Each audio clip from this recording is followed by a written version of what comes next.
baru kita boleh mengalami doa itu benar-benar bekerja, doa itu benar-benar berkinerja.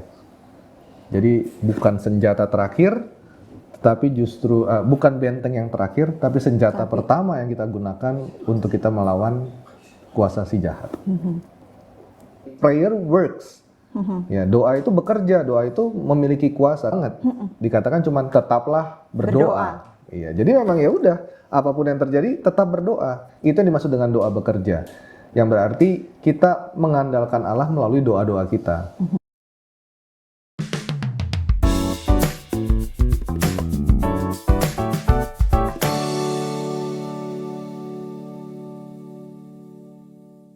Halo kaum muda, maaf ya dari tadi kayaknya ngeliat kita bengong-bengong nih Pris.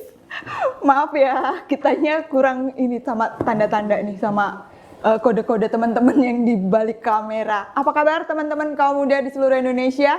Semoga semua dalam keadaan sehat dan baik-baik saja ya. Dan happy selalu semangat. Karena kaum muda yang bersemangat terus tumbuh makin tangguh. Hari ini saya bersama ada cowok ganteng di sebelah kanan saya. Oh. Ada Mr. Kif Setiabudi. Sore, Mr. Sore. Semua orang kayaknya tahu Mr. Kif Setiabudi ya. Jadi nggak perlu dikenalkan. Ini teman kaum muda. Teman kaum muda. Ya. Sekarang mungkin kita menyapanya lebih ini ya, biar lebih friendly ya, teman kaum muda. Iya. Apa kabar Mr. Kif? Baik. Oh, luar biasa. Hari Minggu full ya sama pelayanan ya, dan sore ini ketemu sama teman-teman kaum muda di seluruh Indonesia. Apa kabar teman-teman? Oh, nggak bisa jawab ya? Jawab harusnya, teman-teman di sini juga banyak loh ini. Tumben hari ini tegang banget nih ya. Kita ada di lokasi yang baru, spot yang baru, jadi bikin teman-teman tegang nih kayaknya nih semuanya di sini. Oke, Mr. Kif. Tahun 2024 kita masih di Januari ya, berarti masih tahun baru lah ya. Kita mengenal moto kita adalah doa bekerja. Kayaknya udah dari awal, bahkan sebelum kebaktian tahun baru pun moto itu sudah diperdengarkan. Ya. Kita mulai dari apa sih doa bekerja itu dulu ya Pris ya. Ya. Bagaimana Pris? Yes, sebenarnya ketika saya mendengar pertama kali moto ini juga sangat menarik. Sebenarnya sisi apa yang mau diambil oleh Rasul Kepala gitu ya. Tapi saya melihat ini adalah sebuah dorongan yang mengingatkan kita kembali bahwa Rasul Kepala ingin mendorong kita untuk pergunakanlah doa sebagai salah satu senjata, sebagai salah satu cara bagi kita untuk kita dapat bermohon kepada Allah. Ya mungkin seringkali kita lupa, karena kita mintanya banyak, pengennya banyak, keinginannya banyak. Tapi kita lupa sebenarnya kita punya jalur yang khusus sebenarnya, yang istimewa, di mana kita bisa berdoa. Sehingga kalau dalam bahasa Inggris diingatkan bahwa prayer works. Sebenarnya dalam bahasa Indonesia itu antara doa bekerja, doa berkinerja, doa memiliki kuasa dan lain sebagainya. Tapi sekali lagi kalau saya melihatnya ini sebuah dorongan dari Rasul Kepala yang mengingatkan kita, hey, ingat loh, ada doa yang bisa bekerja. Kalau kamu punya permohonan, kalau kamu punya keinginan, kamu bisa ngomong apa aja ke Tuhan. Kamu bisa minta apa aja kepada Tuhan lewat jalur doa. Gitu. Jadi sebenarnya mau diingatkan ya, gampang loh kalau kamu minta sesuatu gitu ya. Ya, kamu tinggal berdoa aja gitu ya. Tapi dari doa bekerja kayak tadi Mr. Kif sempat mention bahwa doa berkinerja, doa doa berdampak, memiliki kuasa gitu ya. Jadi teman-teman kaum muda nih kemarin sempat doa bekerja, doa dan bekerja, bahkan ada guyonan gini. Doa bekerja terus siapa yang gaji dong kalau doa bekerja gitu ya. Nah, ini gimana doa bekerja itu Pris? Maksudnya sistemnya atau apa ya? Gimana sih doa bekerja itu buat kita gitu? Iya, sekali lagi kalau tahun lalu kan kita disibukkan dengan firman yang mengatakan untuk kita, mengarahkan kita untuk belajar melayani, untuk memerintah bersama dengan Kristus.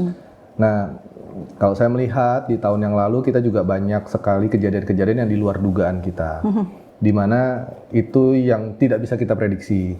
Dan tahun ini Rasul Kepala sekali lagi seperti tadi dibilang, ketika kita menghadapi situasi-situasi yang berat, situasi-situasi yang mungkin kita tidak tahu jalannya kemana, kita bisa kok untuk berdoa. Kita punya sebenarnya satu jalan untuk kita jangan lupa gitu, kita punya Tuhan, jangan lupa kita punya Allah yang maha kuasa, kita punya Allah yang luar biasa, yang mampu membuat kita untuk berdoa. Dan di sanalah dengan doa kita itu, ya sekali lagi kan kalau doa tadi dikatakan oleh Rasul Kepala dalam kebaktian itu sangat jelas. Ada 4 unsur doa. Yang pertama adalah penyembahan. Di sana di mana kita bisa menunjukkan penyembahan kita kepada Allah. Jika kita tahu bahwa Allah adalah Allah yang sempurna, Allah bukanlah Allah yang gagal, karyanya tidak pernah salah, ya sehingga di situ menimbulkan keinginan kita untuk menyembahnya dengan tulus, dengan dalam. Kemudian diajarkan juga bagaimana kita bersyukur kepada Allah. Di sana rasa syukur kita tuh timbul karena apa sih gitu. Nah, kadang ini faktor-faktor ini yang mungkin kita maunya minta aja.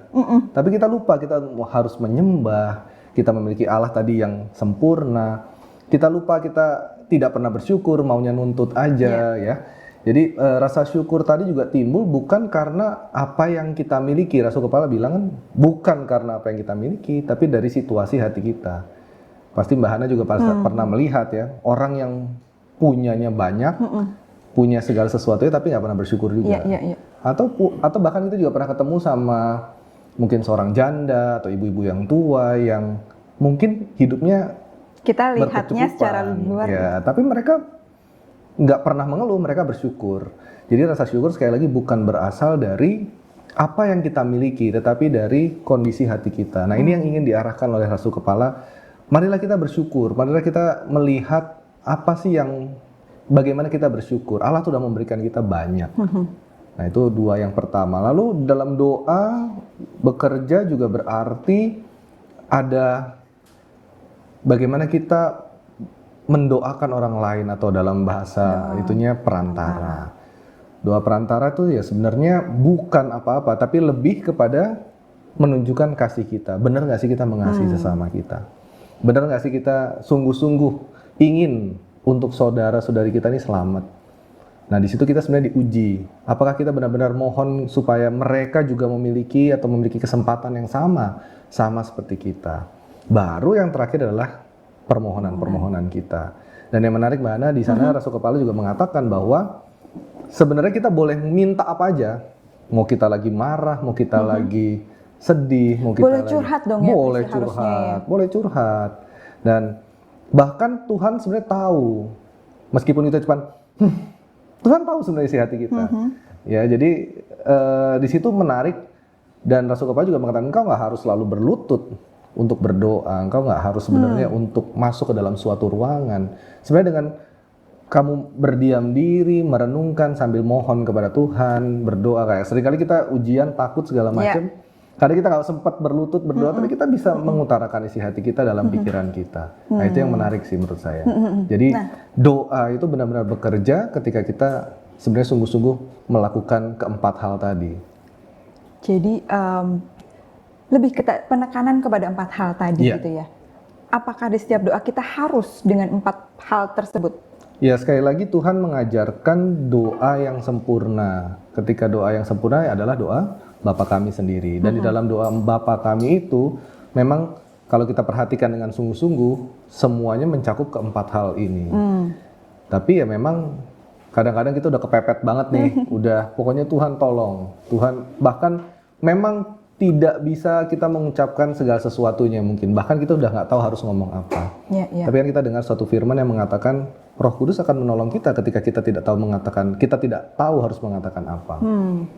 Ya, jadi apakah itu harus selalu dilakukan? Dikatakan bisa sekali katakan tidak harus karena dalam situasi-situasi yang terjepit kita bahkan tidak tahu harus ngomong apa. Ya, dan mungkin saya mau ngomong dulu sama teman-teman kaum muda nih, Pris. Teman-teman mungkin ada banyak pertanyaan, ada banyak respon atau ingin berkomentar mengenai doa bekerja. Kebetulan tadi Pastor Kif juga sudah menjelaskan banyak hal gitu ya.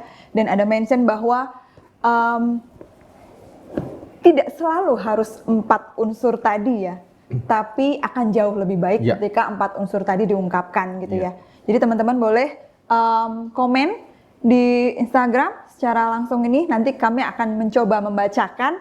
Jika ada pertanyaan kita akan coba bahas. Boleh.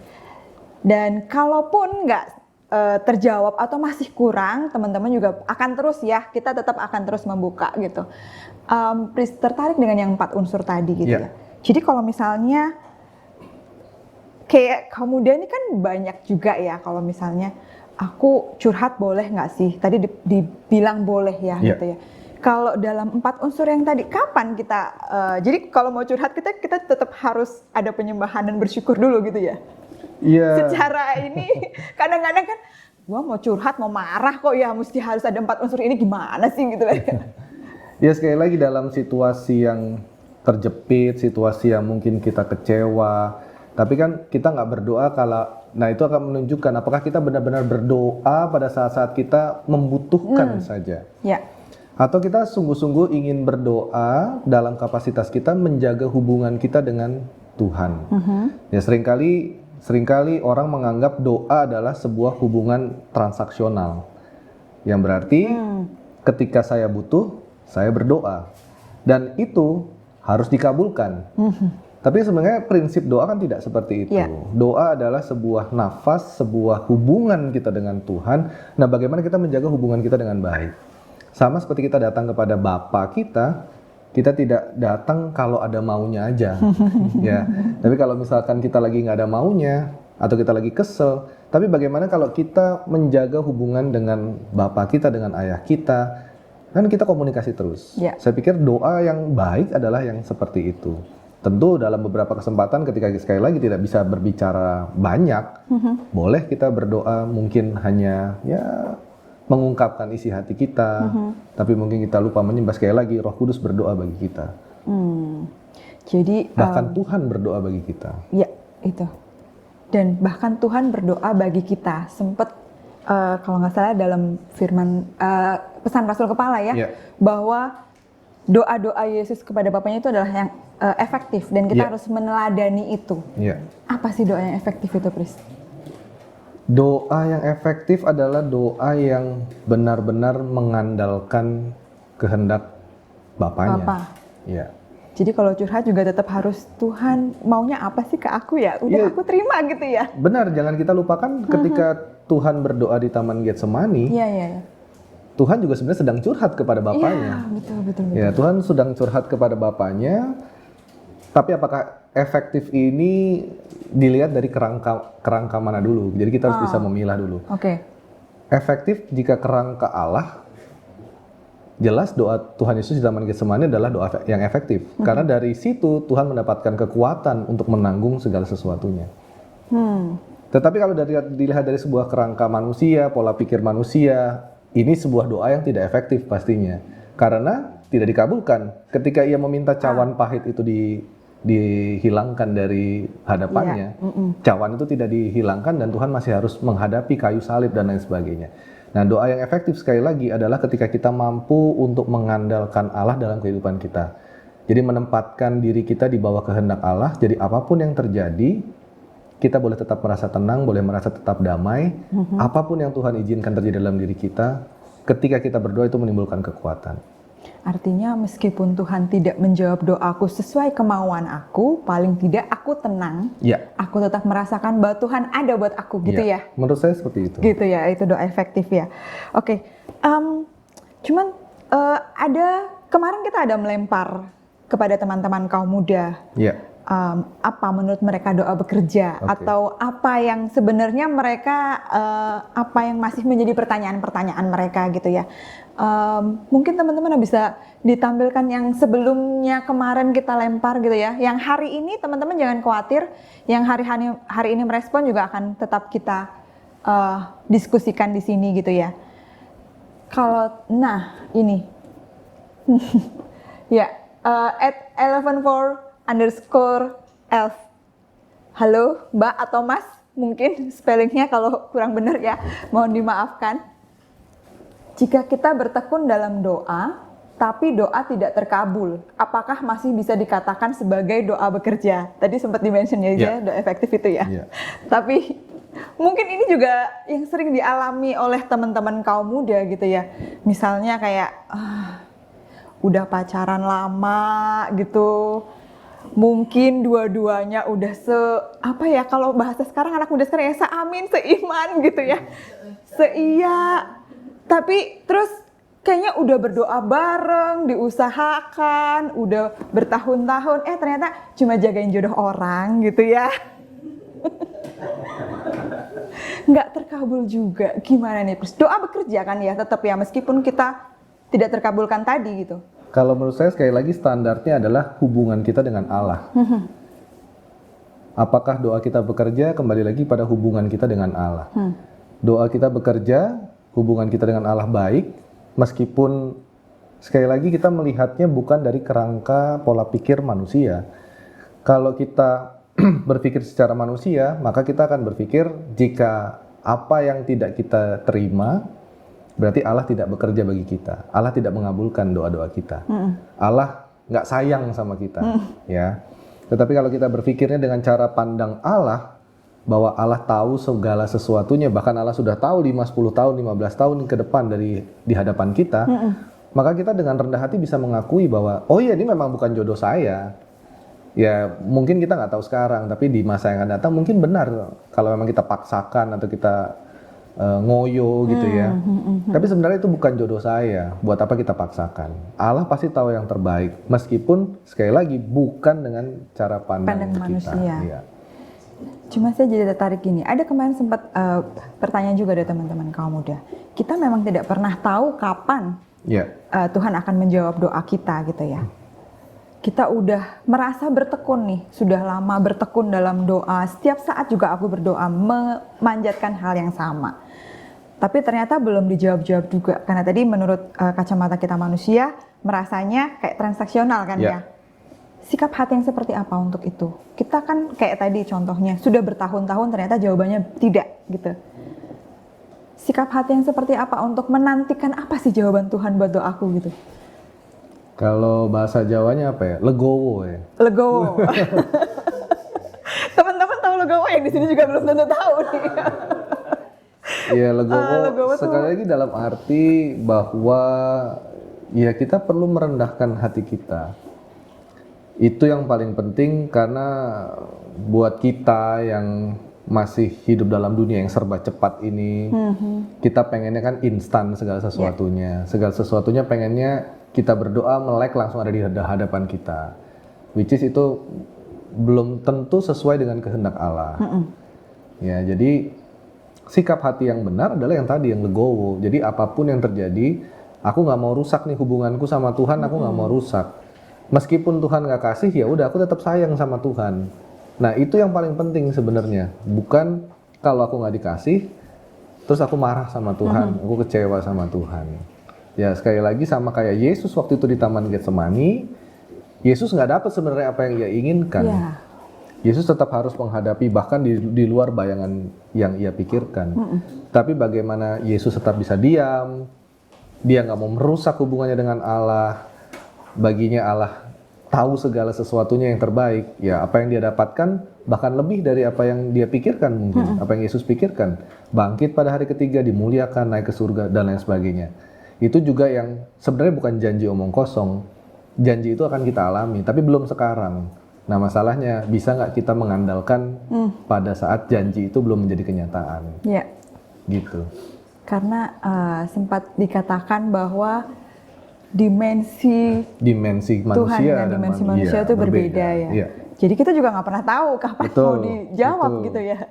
Betul. Ya, waduh, terima kasih banyak. Mau say hi dulu ke kamera nggak?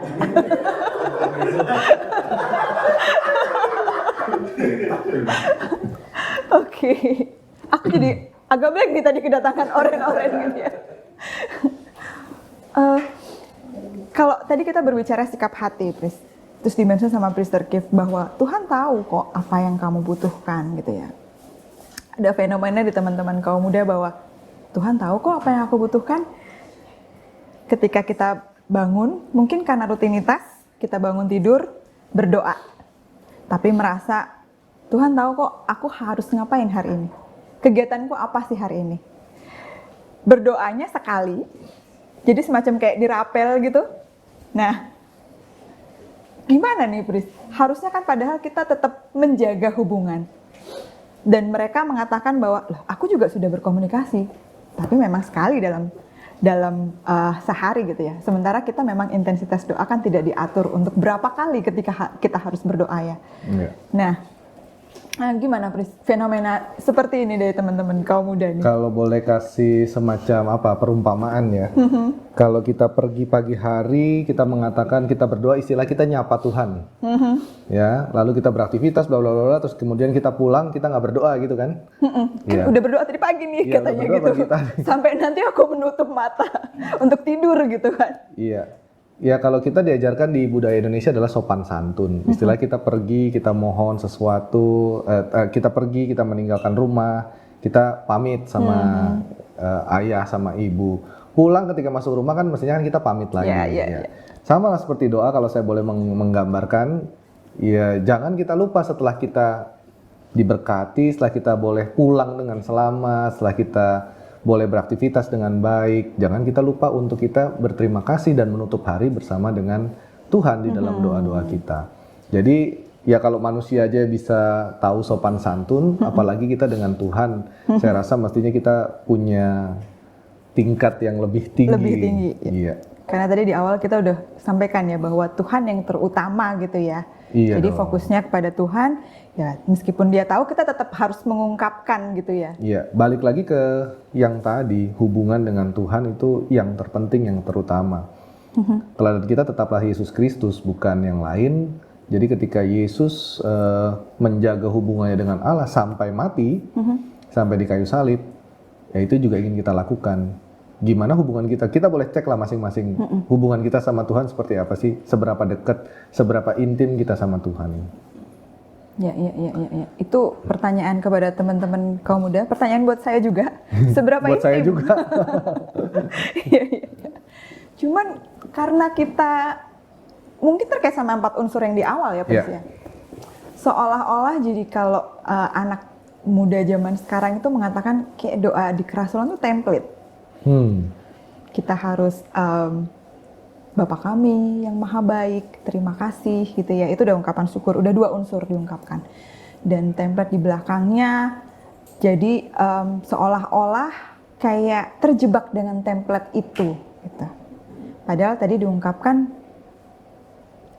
kita nggak perlu mencakup semua 4 unsur yang tadi. Kita boleh kok mengungkapkan gitu ya.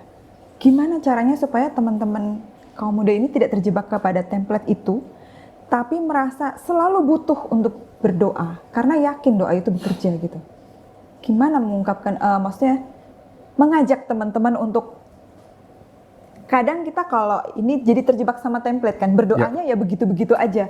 Mau makan, Tuhan yang maha baik, terima kasih hari ini saya sudah diberi makan, saya mau makan, berkati, amin.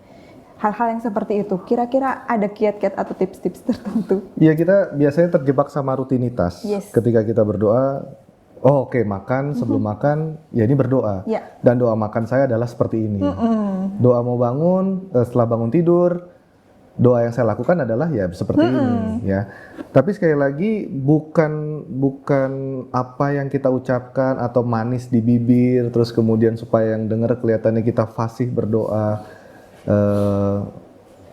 Belajar untuk kita benar-benar mengungkapkan isi hati kita yang sesungguhnya, mengungkapkan rasa syukur, sekali lagi penyembahan, bisa bangun tidurnya bisa melek aja syukur hari ini, ya kan? Itu adalah sebuah penyembahan bahwa bagaimana tubuh kita bekerja dengan baik, misalkan. Terus kemudian rasa syukur atas istirahat yang cukup, itu kan sebenarnya kita bisa ungkapkan, bukan dengan template yang nggak mungkin lah kita nyapa ayah ibu kita dengan template setiap yang hari sama gitu ya. Jadi kita harus juga menyapa Tuhan dengan apa yang hidup. Kadang mungkin kita marah, kadang mungkin kita kecewa, ya nggak apa-apa. Tuhan tahu kok. Kita kecewa, kita mungkin lagi marah. Bahkan tadi mungkin kita lagi gitu aja. Tuhan sudah tahu sebenarnya isi hati kita. Tapi sebenarnya ungkapkan. Rasul Kepala mengatakan ungkapkan semuanya. Tapi ya tidak dengan template. Kalau dengan template itu kita berarti terjebak dalam suatu rutinitas dan itu sangat berbahaya. Kan kita sering mendengar, apakah kita benar-benar berdoa ketika pada saat kita berdoa, atau memang kita sebenarnya kayak ya baca Pancasila atau baca Undang-Undang Dasarnya udah hafal gitu. Sebenarnya berdoa itu kan bukan seperti itu. Doa itu adalah permohonan, doa itu adalah percakapan kita, dan nggak mungkin percakapan kita selama 35 tahun itu harus selalu sama kan. Iya. Ya, sebenarnya mungkin teman-teman lebih kepada kadang mungkin kayak lelah, jenuh gitu ya. Iya. Akhirnya terjebaklah ke dalam template itu. Gitu. Kayak kadang-kadang aku mau ngomong apa ya, ya udahlah gitu. Apalagi kalau pada saat diminta untuk memimpin doa bersama. Nah, semua teman-teman yang ada di sini juga senyum-senyum sendiri ya. Dan senyum bareng-bareng.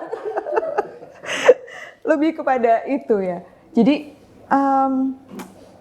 apa ya? Lebih kayak kita memang iya dalam keinginan ingin berkomunikasi, nggak akan template gitu. Tapi memang rutinitas itu agak susah ya, Pris ya. Ya, sesungguhnya itu menunjukkan seberapa dekat kita dengan Tuhan. Kalau kita dekat sama pasangan kita dekat sama orang tua kita dekat sama sahabat kita lah. Kita nggak malu untuk ngomong apapun sebenarnya. Betul kan ya, kalau misalkan kita nyaman. Tapi kalau misalkan kita nggak nyaman, terus kemudian kita fake, kita berpura-pura, mempercantik omongan kita, itu sebenarnya ada yang salah sama hubungan kita dengan Tuhan. Jadi kalau sebuah hubungan yang baik dengan Tuhan, mestinya sebuah hubungan yang tanpa kepura-puraan. Jadi semua diomongin aja. Iya, gitu nggak perlu bagus, nggak perlu jelek kata-kata kita. Yang penting Tuhan tahu isi hati kita. Tapi kita datang dengan ketulusan tadi, bukan dengan kata-kata manis. Ya, sangat berbeda antara yang kata-kata manis dengan ketulusan. Ya, betul. Bisa saja kata-katanya manis, tapi isinya kosong. Ya, jadi benar. Sekali lagi itu menunjukkan seberapa dekat kita dengan Tuhan. Ya. Kalau kita dekat dengan Tuhan, maka kita tidak perlu takut untuk mengungkapkan apapun, kita tidak perlu malu untuk mengungkapkan apapun, meskipun kata-kata kita jelek. Misalkan kita dengan sahabat kita mungkin dengan cara begini aja udah tahu sebenarnya. Iya. Pinjam duit, pinjam dulu 100. Ya, tapi kita nggak perlu ngomong dengan sahabat kita, ya saya lagi susah dan gini terus pinjam 100 kan. Ya. Dengan cara yang simpel aja sahabat kita udah tahu kan. Demikian juga dengan Tuhan. Kalau kita nyaman sama Tuhan, kita nggak perlu takut untuk bicara apa adanya. Jadi mau kita lagi stres, mau kita lagi apa, ngomong aja. Dan sekali lagi itu mendorong kita untuk kita berdoa, menjaga hubungan kita dengan Tuhan. Di sanalah baru kita boleh mengalami doa itu benar-benar bekerja, doa itu benar-benar berkinerja. Jadi bukan senjata terakhir, tetapi justru bukan benteng yang terakhir, tapi senjata pertama yang kita gunakan untuk kita melawan kuasa si jahat. Oke. Ada lagi mungkin pertanyaan dari teman-teman atau respon hari ini tentang doa bekerja? Kayaknya doa komunikasi ini, muncul? Belum. Oke, belum. Teman-teman, kalau misalnya ada yang respon atau ini, silahkan ditulis, diketik. Dan untuk yang kemarin apakah masih ada? Oh masih ada. Kayaknya untuk doa bekerja ini memang menarik sebenarnya. Tapi kadang-kadang, ini dari... Mungkin mereka menyampaikan pertanyaan dalam doa kali ini. Jadi kita tidak bisa mengerti. Masuk. Oke, @afris256. Selamat sore. Allah Bapa tidak akan memberkati jika kita melakukan kasih tanpa pekerjaan atau perbuatan. Atau sebaliknya, pekerjaan-pekerjaan kita lakukan tanpa kasih. Jika kita masih kurang berkat, maka perlu kita pertanyakan, adakah pekerjaan kita tanpa kasih? Halo Afris.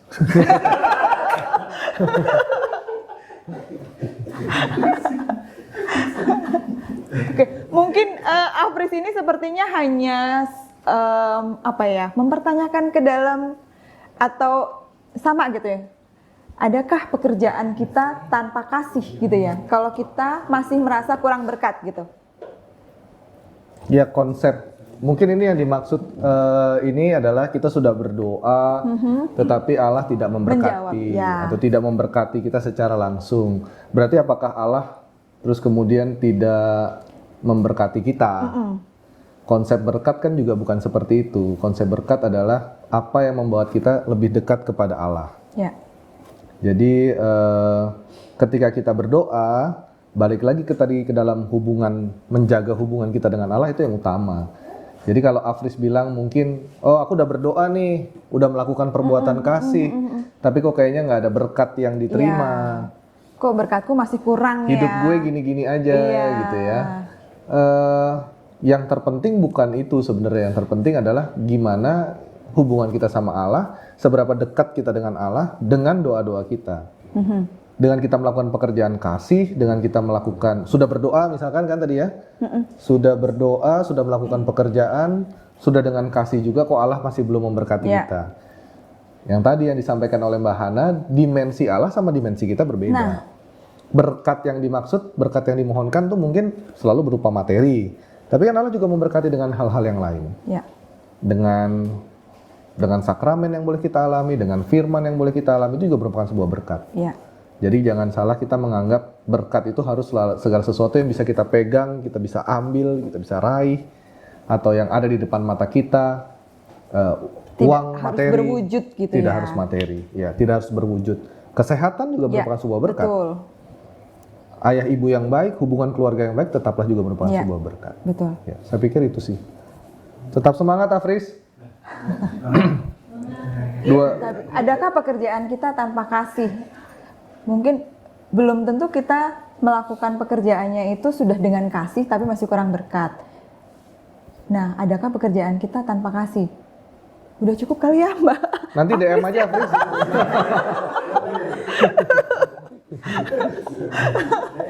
DM. Boleh curhat ke Mbak Hana.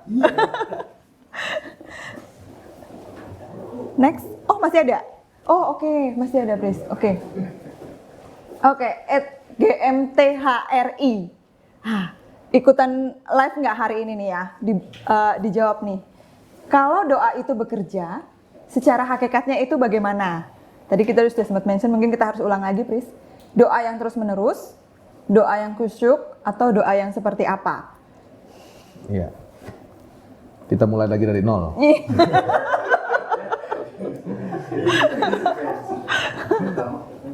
Tapi jadi, mungkin aja ada yang baru ya, ada yang baru nggak masuk. apa-apa. Oke.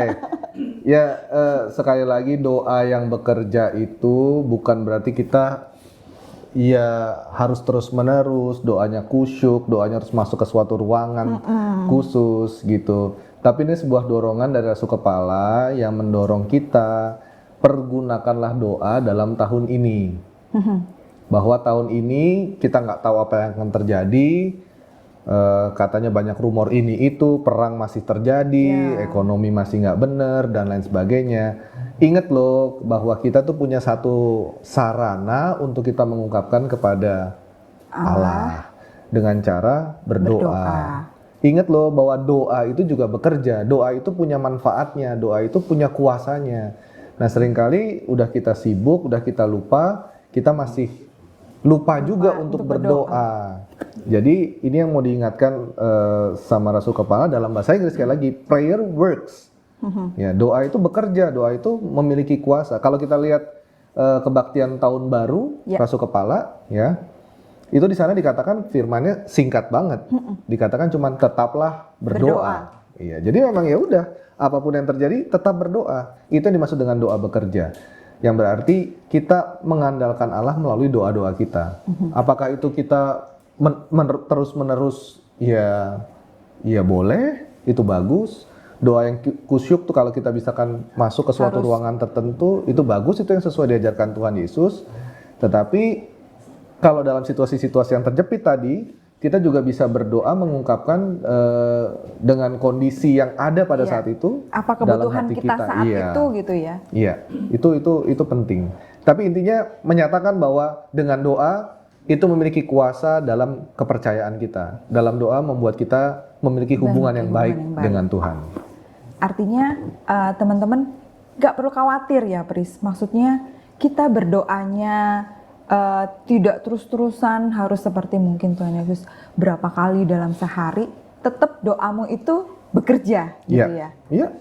Bagaimana kita melihat orang yang misalkan sakit, orang yang mungkin bahkan tidak bisa berkata-kata, tetapi dia punya pengandalan yang sangat kuat. Ya, baru-baru ini contohnya saya bertemu dengan seorang janda yang tentu dia tidak bisa penyembahan, melakukan 4 unsur tadi tidak bisa. Tetapi yang menarik adalah bahwa dia mengatakan saya bersyukur. Itu yang pertama. Saya bersyukur bahwa iman saya tetap hidup. Lalu yang kedua dia mengatakan saya mau untuk mengikut kepada Yesus. Ya, saya juga berdoa buat priester. Nah, itu kan sungguh menggugah hati saya bahwa orang yang sudah tua yang mungkin ngomongnya juga nggak bisa banyak, nggak manis, tapi apa adanya mengatakan cuman berapa 3-4 kalimat, tetapi itu benar-benar sebuah doa yang baik. Tulus. Ya, doa yang bekerja, doa yang berkinerja buat orang ini, buat ibu ini. Jadi itu menurut saya sekali lagi doa bukan pemanis, bukan harus dengan kata-kata yang indah, ya, bukan selalu dengan tempat yang kusyuk juga, tetapi yang sebenarnya apa sih isi hati kita yang mau kita sampaikan kepada Allah. Itu yang paling penting. Mungkin juga kalau dalam bahasa teman-teman, kamu ngelihat bapak-bapak tua mungkin di jalan pinggir jalan terus kamu berdoa Tuhan tolong dia apa segala macam, itu juga tetap berdampak. Itu tetap gitu berdampak. Ya? Itu sebuah doa yang mengantarkan kita bahwa kita mengingat bapak-bapak itu, kita mengingat saudara kita. Kita pengen juga beliau memiliki atau orang ini juga memiliki kehidupan yang baik, kehidupan yang tidak susah. Ya. Itu juga merupakan sebuah doa permohonan kita kepada Allah. Gitu. Jadi apapun tetap doa itu istilahnya doa bekerja ini adalah mungkin lebih ke doamu itu tetap akan berdampak. Iya. Tapi saya juga belajar Mbak Hana, kemarin Rasul Kepala dalam kebaktian tahun baru mengatakan satu hal yang agak menggelitik sebenarnya. Dengan permohonan-permohonan kita, mungkin itu tidak mengubah rencana Allah. Jadi kita mungkin dalam situasi terjepit, doa-doa kita mungkin tidak mengubah rencana Allah, udah pasti punya rencana. Dari plan A sampai selesai, Allah tahu rencana untuk kehidupan kita ya. Tetapi dengan permohonan kita mungkin kita tidak membuat Allah merubah rencananya. Ya, sering kali kita mohonkan, misalkan ada saudara kita yang sakit, kok tetap dipanggil pulang dan lain sebagainya. Berarti kok Allah nggak mendengar doa kita. Ya sekali lagi, tapi kita menundukkan diri di bawah kehendak Allah, itu yang paling penting. Jadi kuncinya bagaimana kita dengan doa ini justru menguatkan kita bahwa Allah tetap beserta dengan kita. Apapun yang terjadi, disitulah doa benar-benar bekerja. Bukan hitungannya ketika doa bekerja adalah ketika permohonan kita dikabulkan. Kalau permohonan kita nggak dikabulkan, berarti doa kita nggak bekerja. Salah kayaknya. Berarti apapun itu, meskipun sebenarnya tidak menjawab apa yang kita inginkan, doa itu tetap bekerja. Doa itu tetap bekerja. Karena Tuhan tahu yang terbaik buat kita. Amin. Amin. Selesai dong kita podcastnya. Oke, ada lagi kah teman-teman? Nah, ini menarik. @adesilvana_. Adakah hal-hal yang menghalangi doa bekerja? Tadi kita sempat mention sih sebenarnya ya. Iya. Sikap hati kita yang nggak tepat, lalu kemudian ketika kita tidak menempatkan diri kita di bawah kehendak Allah, itu yang mungkin bisa menghalangi doa yang tulus kepada Allah. Ya, doa menghalangi doa bekerja. Ya, doa bekerja. Kerangka manusia dengan kerangka Allah berbeda. Tadi disampaikan ya, kita sudah bahas dimensi kita dengan dimensi Allah berbeda. Jadi apa yang dimaksud doa bekerja ini adalah ketika hubungan kita dengan Allah tetap baik. Meskipun apapun yang Allah izinkan terjadi dalam kehidupan kita. Meskipun doa kita tidak jawab, tapi ketika hubungan kita tetap baik dengan Allah, doa itu sebenarnya bekerja. Doa itu tetap memiliki kinerjanya, karena aku nggak apa-apa deh. Tuhan tidak menjawab doaku, Tuhan tidak menjawabkan keinginanku, tetapi aku tetap percaya sama Tuhan, hatiku tetap damai, hatiku tetap tenang. Kehilangan seseorang misalkan, entah pacar, entah yang dipanggil pulang, kita mohon supaya mereka tetap ada di samping kita. Tetapi bagaimana ketika orang ini benar-benar pergi? Pacar kita ninggalin kita, atau orang tua kita ninggalin kita, bisa nggak kita tetap merasa damai? Kalau kita merasa damai, berarti hubungan kita dengan Allah baik, dan doa itu sesungguhnya bekerja. Tapi kalau misalkan kita cuman maunya doang, ada maunya doang, sekali lagi doa-doa kita tidak menghalangi, udah tidak bisa mengubah rencana Allah. Rencana Allah udah seperti itu, Rasul Kepala mengatakan, rencana Allah sudah seperti itu, tapi yang paling penting adalah bagaimana kita punya relationship yang baik sama Allah. Itu yang harus kita, ya itu yang juga saya sedang belajar bersama, supaya kita tetap punya relationship yang baik, apapun yang Allah izinkan terjadi dalam kehidupan kita tetap manut, kita tetap ikut, kita tetap nggak marah sama Tuhan. Oke. Aku kenal nih Mbak Ade, hai Mbak Ade. Halo. Bekasi ya kalau nggak salah ya? Kalau nggak salah iya deh. Iya betul ya. Oke. Ya. Kalau nggak salah nanti iya. DM ke Priester Kev ya. Artinya tadi adakah hal-hal yang menghalangi doa bekerja?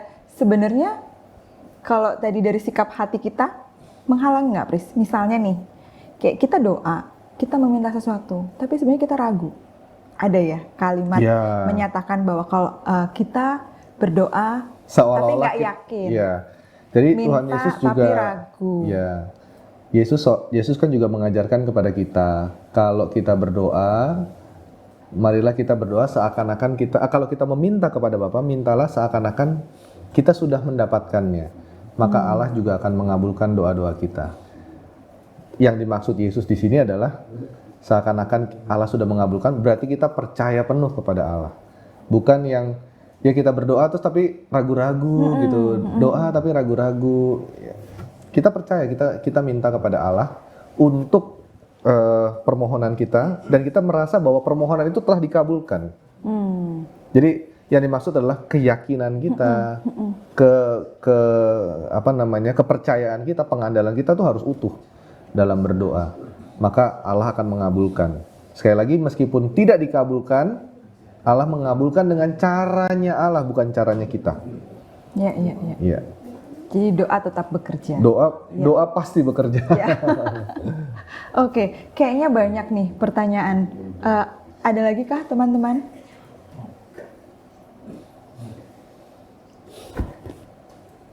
Panjang nih. Oh iya. @Yohanes_Nafta. Bagaimana cara yang baik dan tepat menyampaikan keinginan-keinginan kita di dalam doa agar tidak terkesan mendikte Allah? Nah, dan bagaimana cara kita meletakkan segala keinginan kita di bawah kehendak Allah di dalam doa-doa kita? Terima kasih, Tuhan memberkati. Tuhan memberkati. Ini sering nih kayaknya nih ya, kita mendikte Allah kayak tadi kita bahas di depan. Saya boleh balik lagi kepada doa yang Yesus lakukan di Taman Getsemani. Ya. Ketika itu Yesus minta kepada Allah, jelas Yesus meminta bahwa lalukanlah cawan pahit ini daripadaku. Jelas itu Yesus memohon, jelas itu Yesus ketakutan di situ. Kalau di Alkitab bahkan keluar keringatnya kayak bulir-bulir atau darah ya. Sebuah situasi di mana Yesus sangat takut dan terkesan Yesus mendikte Allah, tolong dong. Iya. Lalukanlah cawan ini daripadaku, aku nggak sanggup nih sebagai manusia. Ya.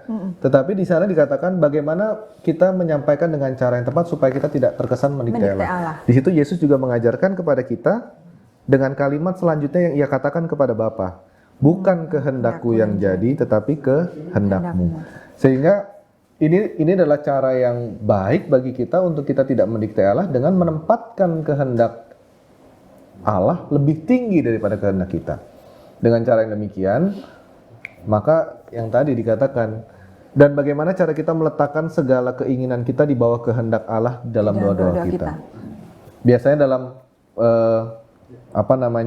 dalam doa kita sering mengatakan sekali lagi, bukan kehendak kita yang jadi, kehendak Tuhan yang jadi. Atau di dalam doa ini kita naikkan di dalam nama Tuhan Yesus Kristus, yang berarti kita menyerahkan segala sesuatunya sesuai dengan kehendak Allah.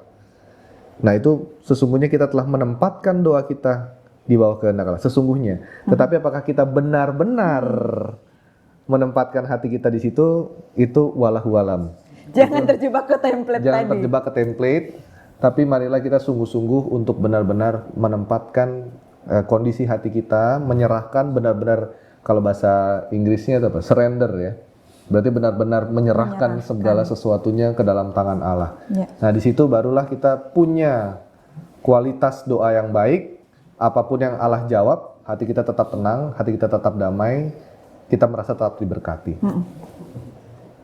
Terima kasih Yohanes. Tuhan memberkati. Amin, amin. Oke. Oh, ada lagi. Oke. @pra_tama99. Om, aduh, kok om. Om, tips and trick biar doanya langsung dijamah gitu ya. Dijawab. Ya, Ya, gini ya, Dek. ya om. Gini deh, jadi kita tidak bisa maksa, sekali lagi, tadi udah kita sempat bahas sedikit sebenarnya ya. Ya. Ya kaum muda atau orang-orang zaman now nih senengnya ketika doa itu dianggap sebagai apa namanya tuh, kalau Aladin tuh apa? Ada yang digosok terus tiba-tiba langsung keluar. Ya lampu ajaib. Lampu ajaib. Doa itu kan bukan lampu ajaib gitu ya, Dek. Jadi nggak bisa langsung ketika kita minta terus kemudian di depan mata kita ada yang kita inginkan. Ya Allah pun kepada Tuhan Yesus Kristus tadi juga prosesnya juga panjang, jalannya juga panjang. Itu juga mengajar kepada kita sebenarnya percaya kepada prosesnya Yesus, bukan percaya kepada prosesnya Allah. Bukan percaya sesuai dengan kemauan kita gitu. Tapi sekarang pertanyaannya, apakah kalau misalkan doa kita langsung dijawab atau langsung dikabulkan, terus kemudian kita tetap bisa percaya dan mengandalkan Allah? Belum tentu jawabannya. Bisa aja kita langsung sudah dapat apa yang kita mau, terus kemudian kita pergi dari Allah. Iya. Dan kita tidak lagi berpaling kepada Allah. Lupa. Ya. Ya. Jadi gitu deh jawabannya. Semoga adik terpuaskan dengan jawaban. Iya. Oke. Saya dikode ada satu lagi. Oh, oke. Kok banyak ini? Kan tadi kita bertemu dengan teman kaum muda. Oh iya, benar juga. Bagus kan, berarti teman-teman kaum muda ini banyak pertanyaan. Apa nih, Sucen_Adi_Kusuma. Apakah berkat doa bekerja itu murni dari Tuhan? Apa kita sendiri yang membentuknya? Apakah berkat doa bekerja itu, saya benar nggak ya ini memotong kalimatnya, benar nggak ya? Apakah berkat doa bekerja itu murni dari Tuhan? Apa kita sendiri yang membentuknya?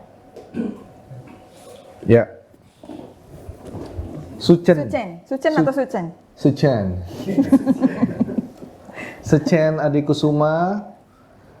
Iya, kalau menurut kami, menurut saya khususnya, doa itu bukanlah transaksional, ya. Jadi kita tidak bisa menjudge bahwa doa itu bekerja atau doa itu tidak bekerja berdasarkan apa yang kita dapat. Ya, tapi doa itu bekerja apa enggak itu jelas dari dua pribadi yang berbeda. Yang pertama dari sisi kita. Apakah doa itu benar-benar bekerja? Kalau kita memang tulus melakukannya, kita mengungkapkannya kepada Tuhan, dan kita dapat membuat hubungan kita dengan Allah tadi tetap baik, tetap terjaga dengan baik, doa itu kemudian benar-benar bekerja. Lalu kemudian, apakah Tuhan akan menjawab? Ini pertanyaannya, apakah itu murni dari Tuhan atau kita sendiri yang membentuknya? Iya. Tuhan juga bisa menjawab jika itu memang sesuai dengan kehendaknya bagi diri kita. Tetapi kalau itu dilihat oleh Tuhan tidak sesuai dengan kondisi kita, dengan jalan kepercayaan kita, maka Tuhan tidak menjawabnya. Dan itu bukan merupakan tanda bahwa, sekali lagi, bukan merupakan tanda bahwa doa itu tidak bekerja. Allah tidak menjawab permohonan kita adalah juga bukti salah satu kasih sayang Allah kepada kita. Nah, bisa nggak kita mengakui hal itu, menyadari hal itu? Mungkin ketika Allah menjawab doa kita sesuai dengan keinginan kita, maka malah berantakan, tambah berantakan. Tetapi Allah sudah punya rencana yang terbaik, kita percaya hal itu. Dan sekali lagi, kalau Tuhan tidak menjawab doa kita, bukan berarti Allah nggak sayang sama kita. Itu tadi ya, kembali ke legowo itu tadi. Legowo. Kita punya hati yang tulus, yang percaya mengandalkan kepada Allah. Oke, ada lagi kah teman-teman? Sudah ya? Ada lagi? Ada lagi? Oh udah nggak ada. Oke. Ini kayaknya banyak banget pertanyaan-pertanyaan dan respon dari teman-teman kaum muda nih, Pris, mengenai doa bekerja ini ya. Iya, sangat menarik. Boleh boleh belajar bersama mengenai moto tahun ini. Diskusi ini tadi juga menarik, memberikan impuls-impuls yang menarik bagi kita semua untuk kita boleh semakin mendalami apa sih moto kita tahun ini gitu ya. Ya, semoga dalam tahun ini kita benar-benar bisa memiliki suatu pengalaman kepercayaan dalam doa-doa kita yang membawa kita memiliki hubungan yang lebih baik lagi dengan Allah. Jadi dengan doa tadi bukan sebagai benteng yang terakhir ketika kita sudah tidak tahu apa-apa, tapi sebagai senjata yang pertama yang bisa kita pergunakan untuk melawan kuasa-kuasa kegelapan tadi. Oke, ini yang perlu digarisbawahi nih. Kayaknya sore ini percakapan kita atau obrolan kita ini adalah doa bukan sebagai benteng terakhir, tapi adalah senjata pertama. Iya, untuk kita melawan kuasa-kuasa jahat. Iya. Teman-teman, hari ini kita melihat pelajaran ini yang penting kita highlight nih ya. Doa bukan benteng terakhir, tapi adalah senjata pertama kita untuk melawan si jahat. Iya. Kayaknya bukan cuma melawan si jahat ya, Pris ya, tapi juga untuk menguatkan kita, untuk memberikan kita tenaga, menjalin hubungan yang lebih erat, lebih baik lebih dengan intim Allah. dengan Allah. Oke, teman-teman kaum muda, sudah mendapatkan pencerahan dari doa bekerja. Oke, teman-teman yang masih ingin bertanya, teman-teman bisa melalui DM, dan juga teman-teman yang kemarin beberapa ada sempat Pris menceritakan atau bercerita sharing mereka mengenai doa bekerja. Mungkin kita akan disampaikan melalui story ya, kita akan munculkan di story. Dan pertanyaan di luar tema hari ini, ada pertanyaan-pertanyaan di luar tema ya hari ini ya teman-teman kaum muda ya. Oke, jangan khawatir, pertanyaan teman-teman tersimpan, kami akan menjawab di sesi yang lain, begitu ya. Kami akan menjawab di sesi yang lain, teman-teman. Alamatnya juga sudah tersimpan, jadi kalaupun tidak ada sesi yang khusus, kita akan menjawab via DM, begitu ya. Oke, teman-teman kaum muda, semoga hari ini lebih mengerti bagaimana doa bekerja itu, bahwa doa bekerja itu bukan doa dan bekerja, bukan doa di dalam kerja, karena kemarin pada saat disampaikan ada seperti itu, bukan lagi kayak tadi di awal, kalau doa bekerja siapa yang gaji, nggak begitu ya teman-teman, bahwa jadi apapun yang kamu sampaikan di dalam doamu, yakinlah bahwa doa itu bekerja. Tapi kembali lagi seperti yang tadi disampaikan Mr. Keith, bahwa kita perlu legowo. Apa ya kalau bahasa Indonesia? Mungkin ketulusannya. Sikap hati kita, apakah kita tulus? Nah, atau apakah kamu ragu? Apakah kamu tidak yakin dengan doamu? Itu kembali tadi dijawab oleh Mr. Keith, kita harus menjaga sikap hati kita dan yakin bahwa doa bekerja, meskipun tidak menjawab keinginan kita, tapi tetap doa kita bekerja, doa kita akan berdampak dalam kehidupan kita. Begitu ya, Pris ya? Amin. Yeay! Teman-teman kaum muda, hari ini kami juga akan sampaikan, kita sudah beberapa kali menyampaikan kita akan menjual merchandise, begitu teman-teman? Sudah muncul kah? Wih, mantap. Kelihatan nggak ya kalau di teman-teman kaum muda ini? Yang di kamera ini? Atau perlu di zoom mungkin teman-teman? Iya teman-teman yang kemarin sudah banyak yang DM, kapan sih akan dijual merchandise-nya? Kayaknya udah kepengen nih yang seperti ini, yang seperti itu gitu ya. Nah, kami akan melempar melalui Instagram kmbnasional.nac dahulu. Jadi kita akan melempar melalui apa teman-teman? Via kita mengumpulkannya open PO ya. Oke, open PO kita akan lempar melalui story-story. Kita akan kumpulkan melalui Google Form. Atau mungkin nanti teman-teman bisa DM. Dan apa sajakah merchandise-nya bisa kita lihat dan teman-teman juga pantengin terus kmbnasional.nac. Oke? Oke. Teman-teman, podcast atau obrolan kita mengenai doa bersama tidak berhenti sampai di sini, Priester, karena tadi sempat di-mention ada doa Bapa Kami. Oke. Ya, jadi kita akan membahas mengenai doa Bapa Kami, ada IG series nanti di situ supaya teman-teman kaum muda juga lebih memahami mengenai doa bekerja ini. Tadi dicontohkan bahwa doa Bapa Kami. Dan pertanyaan, apakah kamu berdoa pada saat berdoa? Kita akan bahas di sesi lain teman-teman. Dan terus pantengin You Think Podcast supaya kita terus bertumbuh makin tangguh. Terima kasih.